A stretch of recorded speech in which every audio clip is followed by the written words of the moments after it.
पिछली कहानी में मैं आपको बताया था कि द्रौपदी का चीरहरण करने के लिए दुशासन आता है, चीरहरण नहीं कर पाता है और भीम प्रतिज्ञा करते हैं दो बड़ी। उसके बाद क्या होता है कि द्रौपदी भी क्रोध में आ जाती है और वो श्राप देने के लिए खड़ी होती है, लेकिन गंधारी उसे मना कर देती है क्योंकि जानती है कि द्रौपदी के श्राप में वो ताकत थी कि वो हस्तिनापुर को नष्ट कर सकती थी। उसके बाद समझौता होता है, बहुत बातें गंधारी बोलती है, माफी मांगती है, समझाया जाता है द्रौपदी को, और तब धृतराष्ट्र भी खड़े होते हैं और वो बोलते हैं कि मुझे माफ कर दो, मुझसे बहुत बड़ी गलती हो गई, लेकिन कुछ मांगो।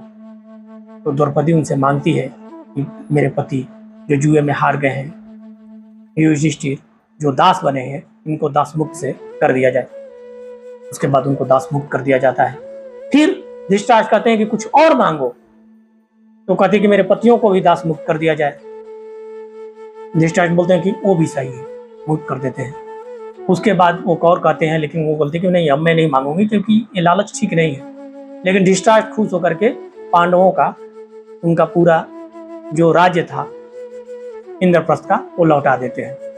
इससे दुर्योधन बहुत गुस्से में हो जाता है और कहता है कि जीती जिताई बाजी को इन्होंने हार दे दिया।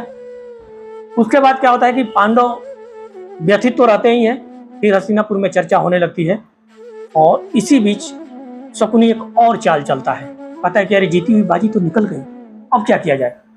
तो वो दुर्योधन को फिर पढ़ा देता है।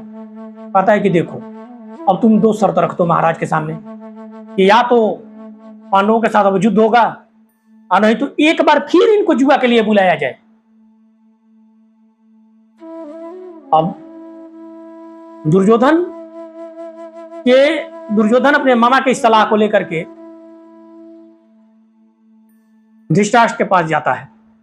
अब धृतराष्ट्र आगे क्या करता है आपको अगले एपिसोड में बताएंगे। अगर आपको ये महाभारत के एपिसोड अच्छे लगे तो इसे लाइक, कमेंट और शेयर करें। साथ ही आप लोगों से हाथ जोड़कर निवेदन है कि आप लोग चैनल को सब्सक्राइब जरूर करें।